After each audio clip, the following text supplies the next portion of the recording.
I know I wanted to be an athlete when I was adopted into Canada at the age of 12. The dream was NBA. Since I've been in Canada, it's all been basketball 24/7, training hard, trying to get to the next level.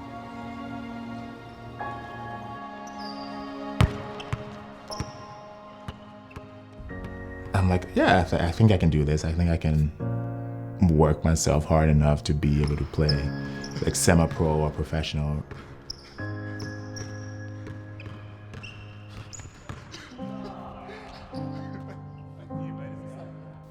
And then when I went to college, not having the training to be at the level that I need to be able to play professional basketball. It was a tough realization that basketball wasn't going to be the dream.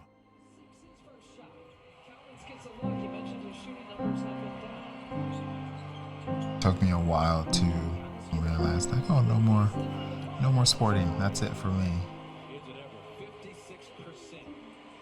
My mom told me about the RBC Training Ground. She's just like, oh, like you'll be good at this, and then sign me up for it. I didn't put any stock into it. I didn't really care about it. Then when I got there, I'm like, okay, I'm here. Let's see what we can get out of it. They test a bunch of athletes, and then they pick the top 100 athletes from there. I placed in the top 10 at the regionals. I was noticed from the strength and the speed. I was given a card, and the guy was like, oh, like you look like you could be good at bobsleigh. You want to come try it? I was like, oh yeah, sure, I'll go give it a try. I didn't know anything being a kid from Duncan about bobsledding.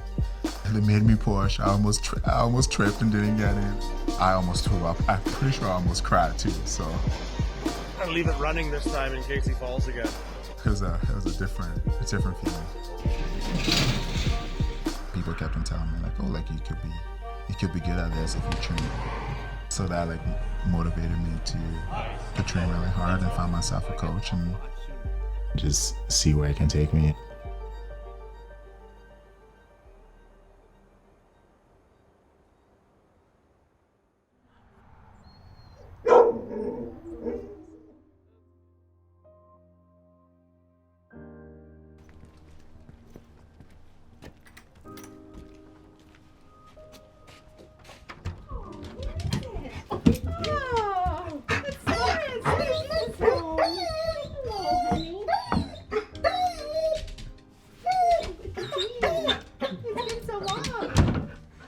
My biggest fan is this lady to my right. Yeah, my mom. My mom is my biggest fan. Well, she's not just the biggest fan, she's also the OG fan, as the people will say. The very first one, you know? Always there in my corner from day one, and yeah, it's meant a lot. Yeah, is the first one? That's the very first time we were a family of 7. From a young age, a seed was planted for adoption.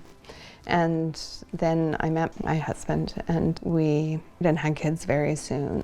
Fast forward a few years, we built a very large house. All our kids had their own bedrooms. We'd been in a small house previously, and once we were in it, it felt too much. It felt like a lot for just us. And it felt like we just had room in our hearts and in our lives, in our house for more. So Sean's mom at the time had been sending us this very radical Christian magazine. And there was an article, I read it with very gritted teeth mostly, but there was an article in there about 3 amazing organizations in Liberia. And they gave us several photos. I printed the photos, and I would pray over them and look at them and pray over them. And I feel like God chose Cyrus and Aloysius for our family, absolutely. I feel like they were just planted like in my heart, deep in my heart. He was in a World Cup race where they got the bronze medal. It was very exciting. There was a bunch of people, local people, friends and family that were able to go and cheer him on. So it was really, really special.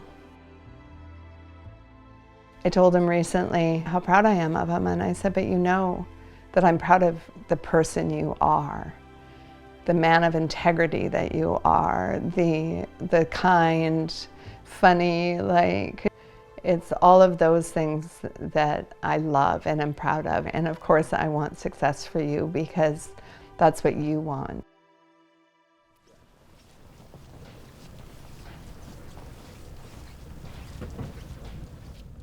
Going from a brakeman to a pilot, you have more responsibility to be able to get down the track safely, and you got to remember which way the corners go, how to get into corners, how to get out of it, how to find the fastest line down, and just keep your crew in one piece.